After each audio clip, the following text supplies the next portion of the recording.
Hey friends, another Team Talk Tuesday. My name is Catherine, Superstar Director with Scentsy. You guys know that, but if you're watching on YouTube later, you might not know that. So I have been with Scentsy for over 11 years. I have learned all the wrong ways to do things and some of the right ways.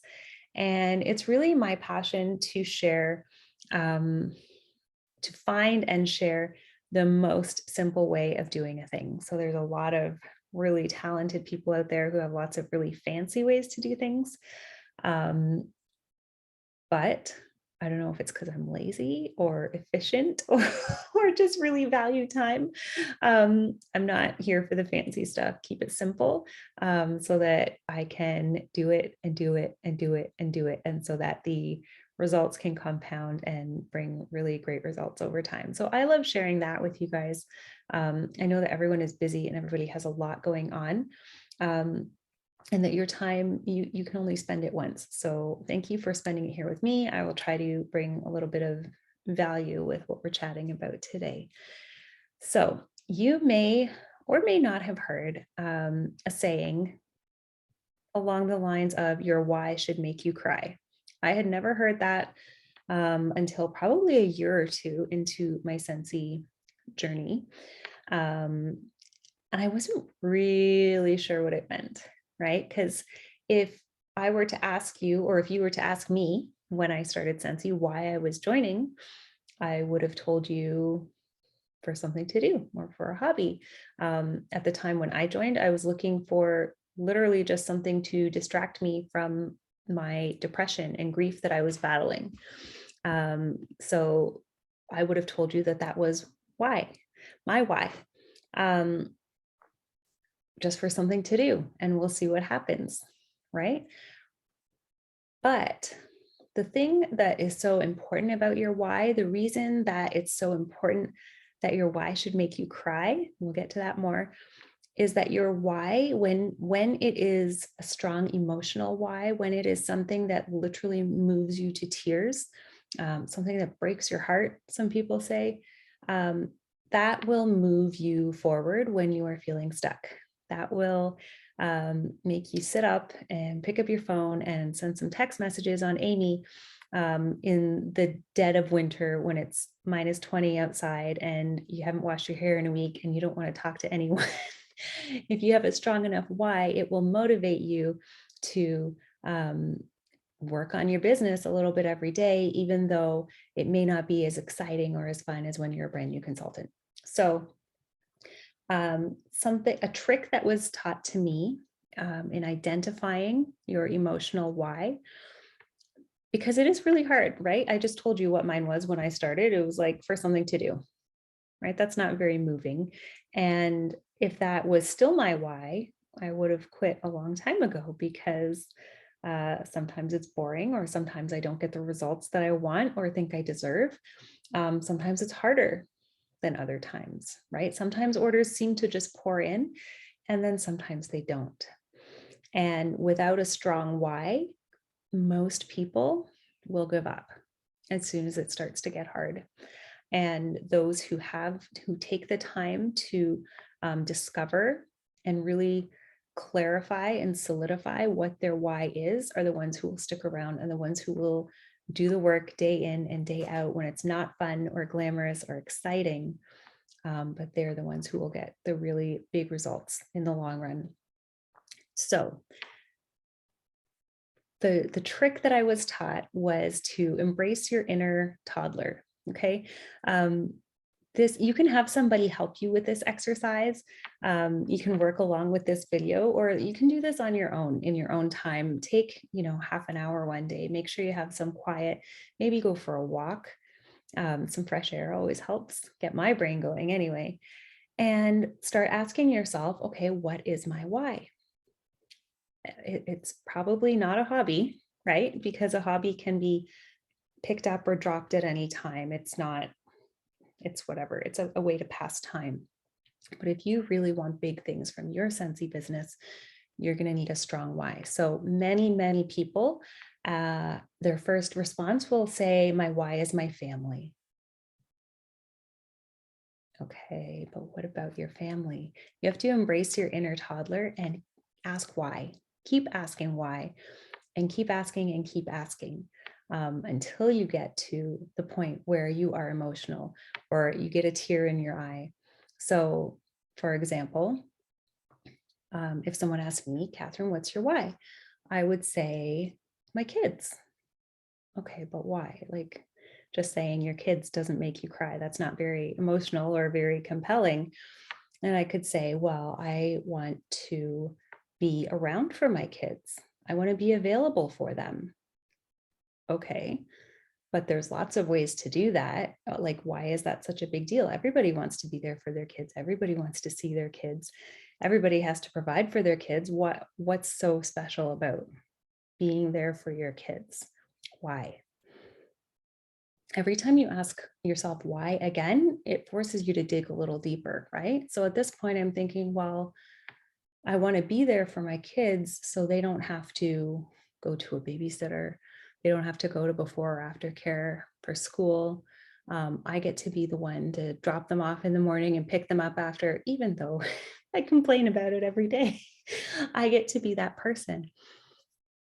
Okay, that's great. But why is that so important? Why is that what is going to make you get up every morning in the dead of Canadian winter and work your business, even when it seems like everybody else has gone to sleep? Why is that going to keep you moving forward? Why your kids? Why being for them, being there for them? And I would have to look back a little further to even before I joined Sensi and think, you know what? Because when I had my first son, I got pregnant very quickly with my second. And so I had to go back to work earlier than I would have in order to qualify for maternity leave again. Yes, it's very good here in Canada. It's not the story here. The story is I had to leave my, I don't know, 8-month-old at daycare, full-time daycare, so I could go back to work full-time for somebody else, so that I could qualify for maternity leave for this now second baby. And there were full days that I did not see him because my husband would drop him off at daycare in the morning, 6 or 7 in the morning before I got up, because I am not a morning person. And then if I was closing the bank branch that night, I wasn't done till 8 or 8:30, and he was 10 months old, so he was in bed. So there were entire days that I did not see my son. When my second son was born, well, if you've ever had two under 15 months, you know it's exhausting. It's a lot of work. And you feel very like torn and sleepless and just tired. And then when my second son was 6 months old, he got diagnosed with cancer. So we were back and forth to the hospital, all kinds of diagnostics and treatments and appointments. And my first son was with a babysitter a lot of the time because I couldn't drag him along with us. So not only did I miss so many milestones with my first son, with him being in daycare, and then being with babysitters while we went to the hospital, my second son was developmentally delayed because of his illness. We missed out on like a normal baby development with him. So I knew that when I had my third son, that I didn't want any of that. I didn't want him going to daycare. I didn't want to be going back to work full time. I didn't want anyone else to control when or how I saw my kids. I wanted it to be on my terms, and I wanted to be able to afford to do that and not be strapped. So I'm not crying, but I'm close. And it's really hard to make yourself cry on a video that you know is going to go on the internet. But anyway, the point was not to make yourself cry on camera. The point is to keep pushing yourself until you get to the point where you realize that's what's at the root of this. Because you know what's really incredible? When you have a why that makes you cry, when you have not just a my kids or my family, but because this is what happened, this is how things were, and I can make it better, that will motivate you.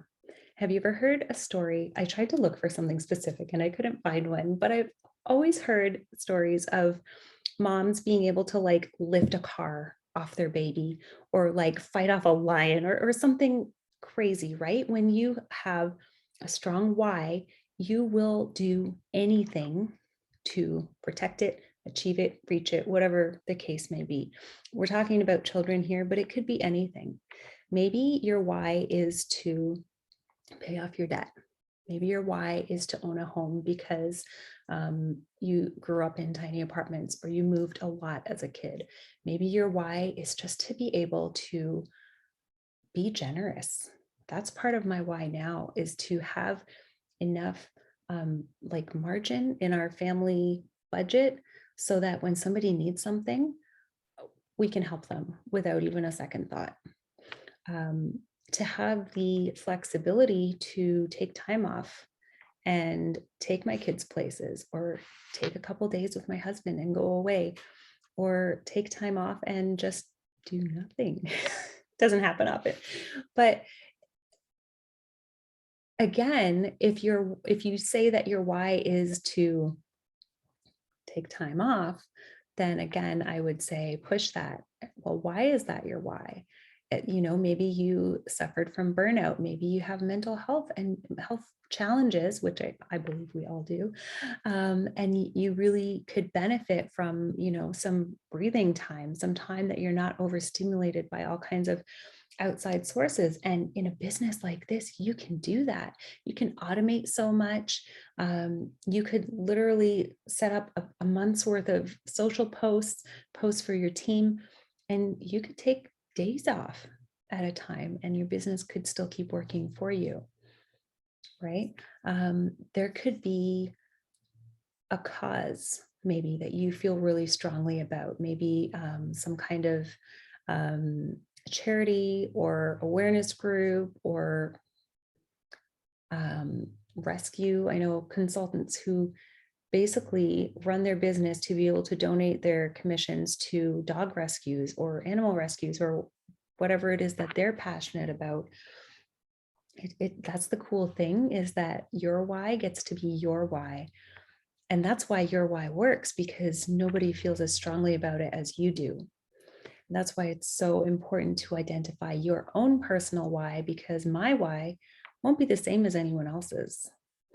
I have watched consultants over the years, and even very recently, I have watched them lose sight of their why and their businesses fizzle.